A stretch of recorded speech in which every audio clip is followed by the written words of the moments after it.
Então eu vou trazer para vocês inicialmente um texto de Luiz Fernando Veríssimo, conhecido no nosso país como um dos melhores cronistas aí, e nós vamos estar analisando esse texto juntos, tá? O título do texto é Aprenda a Chamar a Polícia. Então vamos iniciar a leitura juntos? Eu tenho um sono muito leve e numa noite dessas notei que havia alguém andando sorrateiramente no quintal de casa. Levantei em silêncio e fiquei acompanhando os leves ruídos que vinham lá de fora, até ver uma silhueta passando pela janela do banheiro. Como minha casa era muito segura, com grades nas janelas e trancas internas nas portas, não fiquei muito preocupado, mas era claro que eu não ia deixar um ladrão ali espiando tranquilamente. Liguei baixinho para a polícia, informei a situação e o meu endereço. Perguntaram-me se o ladrão estava armado ou se já estava no interior da casa. Esclareci que não, e disseram-me que não havia nenhuma viatura por perto para ajudar, mas que iriam mandar alguém assim que fosse possível. Um minuto depois, liguei de novo e disse com a voz calma: Oi, eu liguei há pouco porque tinha alguém no meu quintal. Não precisa mais ter pressa. Eu já matei o ladrão com um tiro da escopeta calibre 12 que tenho guardada em casa para estas situações. O tiro fez um estrago danado, cara. O tiro fez um estrago danado no cara. Passados menos de 3 minutos, estavam na minha rua 5 carros da polícia, um helicóptero, uma unidade do resgate, uma equipe de TV e a turma dos direitos humanos que não perderiam isso por nada neste mundo. Eles prenderam o ladrão em flagrante, que ficava olhando tudo com cara de assombrado.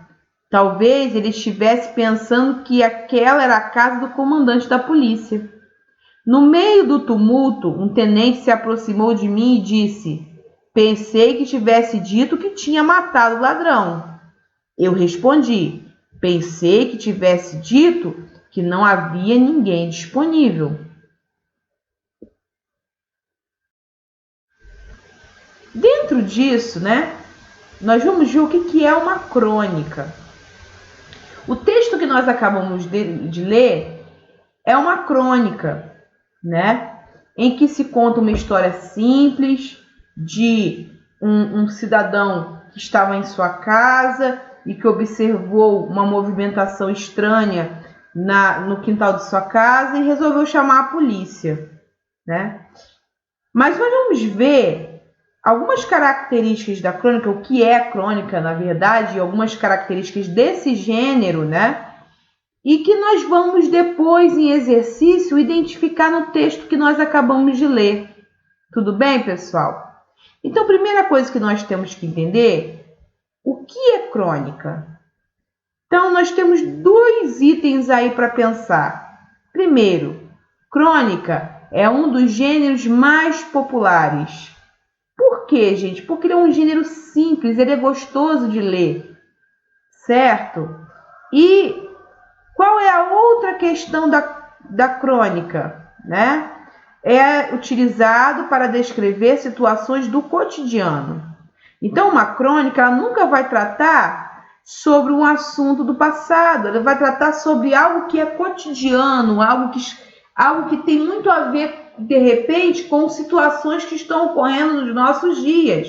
Afinal de contas, a crônica ela é usada indiretamente para criticar, de repente, algumas situações referentes à política, referente à nossa sociedade. Ele conta uma história para levar o leitor a compreender, de forma muito, muito agradável, o que ele critica.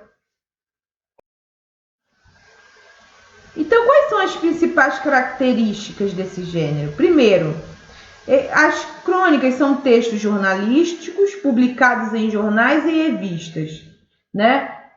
É claro que nós aqui em Denise, nós não temos muito contato com muitos jornais, nem revistas. Nós somos mais informados mesmo pela internet, né? Pelas mídias sociais. Mas nós podemos encontrar na internet, né, em sites voltados para a parte jornalística e até mesmo sites em que se apresentem esses textos, tá? Mas a crônica é um texto jornalístico. Segunda coisa que nós podemos ver como característica é que a escrita, né? Que a crônica é escrita com uma linguagem simples e coloquial. O que seria uma linguagem coloquial? Seria aquela carregada às vezes de gíria, né? Sem se preocupar muito com a normativa no sentido do falar difícil. Então, o cronista ele vai se utilizar de uma linguagem muito simples, né? Na criação de seus personagens, nas falas de seus personagens. Próximo, o texto é desenvolvido em tom de conversa informal. A questão aí é uma certa informalidade. E na sua grande maioria, né, a crônica ela é um texto curto. É um texto curto que você consegue ler rapidamente. Então, a crônica é um tipo de texto que chama a atenção pelo seu tom mais leve, muitas vezes irônico e humorístico, prendendo a atenção do leitor por contar a história de forma rápida e sem grandes detalhamentos. Então, normalmente são histórias interessantes, histórias que poderiam ter acontecido no nosso cotidiano, né? E a intenção do autor é prender a atenção do leitor com humor, com ironia, tratando assuntos muito atuais. Então, qual é a essência da crônica? Tratar assuntos contemporâneos, ou seja, coisas que estão acontecendo no nosso cenário nacional e mundial. Utiliza linguagem simples e coloquial, como nós vimos. Faz uso de poucos ou nenhum personagem, né? Tem tom irônico e humorístico, bastante usado no jornalismo, né? E textos rápidos e objetivos. Então, essa é a essência da crônica. A crônica é um tipo de texto que tem prazo de validade, por se tratar de um assunto contemporâneo, geralmente uma crítica ou comentário sobre algo que está sendo debatido no momento. Por exemplo, aquela crônica que nós lemos lá em cima sobre a questão do chamar a polícia, nós vemos ali, de forma bem sutil, uma crítica à situação de ter poucos policiais, e nem sempre dos policiais poderem estar presentes para acudir à sociedade, né? A questão da sociedade, do cidadão de bem estar desprotegido, a questão que às vezes o bandido tem mais direitos que o cidadão de bem. Então, olha quantas críticas indiretas são feitas através desse texto. Nós temos aí mais uma crônica para ser lida. É uma crônica de Fernando Sabino e ela se chama A Última Crônica. Então vamos ler? A caminho de casa, entro no botequim da Gávea para tomar um café junto ao balcão. Na realidade, estou adiando o momento de escrever. A perspectiva me assusta.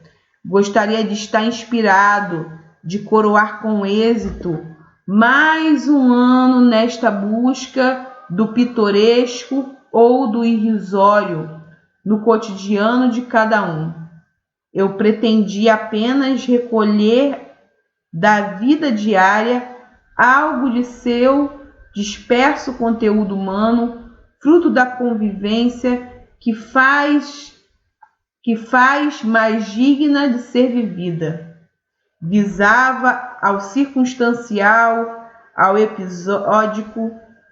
Nesta perseguição do acidental, quer num fragante de esquina, quer nas palavras de uma criança ou num acidente doméstico, torno-me simples espectador e perco a noção do essencial.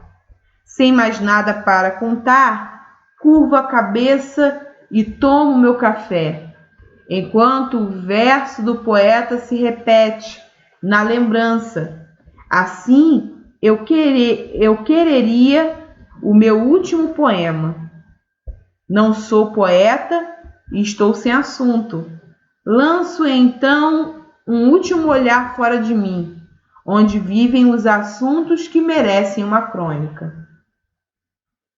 Então, até agora ele está descrevendo, ele está narrando uma entrada no botequim e o que ele observa, né, enquanto ele está ali sentado, e aquilo que ele foi fazer, que é tomar um café, e como ele está tentando, né, adiar a questão do escrever. Ao fundo do botequim, um casal de pretos acaba de sentar-se numa das últimas mesas de mármore ao longo da parede de espelhos.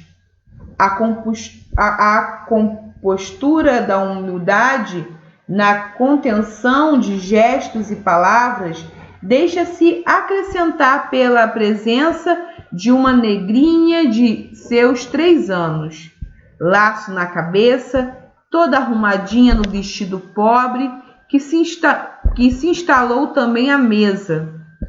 Mal ousa balançar as perninhas curtas ou correr os olhos grandes de curiosidade ao redor. 3 seres esquivos que compõem em torno à mesa a instituição tradicional da família, célula da sociedade. Vejo, porém, que se preparam para algo mais que matar a fome. Passo a observá-los.